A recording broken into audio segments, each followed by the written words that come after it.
Pope Eugene IV, Council of Florence ex cathedra. The Holy Roman Church firmly believes, professes, and preaches that all those who are outside the Catholic Church, not only pagans, but also Jews, cannot share in eternal life and will go into the everlasting fire which was prepared for the devil and his angels, unless they are joined to the Church before the end of their lives. On March 26, 2000, Antipope John Paul II prayed at the Western Wall in Jerusalem. The Western Wall is the stone remnant of the Jewish temple in Jerusalem that was destroyed by the Romans in 70 A.D. The Jews pray at the Western Wall as the holiest site in Judaism. The destruction of the temple in 70 A.D., leaving only the Western Wall, has always been understood by Catholics to signify God's judgment on the Jews. The destruction of the temple prohibited Jews from being able to offer sacrifice, which meant that their religion had come to an end. The destruction of the temple was God's powerful sign to the Jews that the Messiah had come, that the old covenant had ceased, and that the temple had been replaced by the Catholic Church.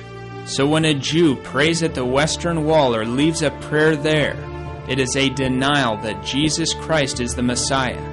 It is an affirmation that he holds that the old covenant is still in force. And it is a pitiful and sad attempt to ignore God's very obvious sign that the Jews must abandon the destroyed temple and enter the Catholic Church. So when Antipope John Paul II himself prayed at the Western Wall in March of 2000, it was an attempt to validate Judaism. It was a denial that Jesus Christ is the Messiah, a direct affirmation that he holds that the old covenant is still in force, and a mockery of God's clear sign that the Jews must abandon the destroyed temple and enter the Catholic Church. One informed commentator pointed out that when Antipope John Paul II prayed at the Western Wall, most of the nation of Israel was watching on television.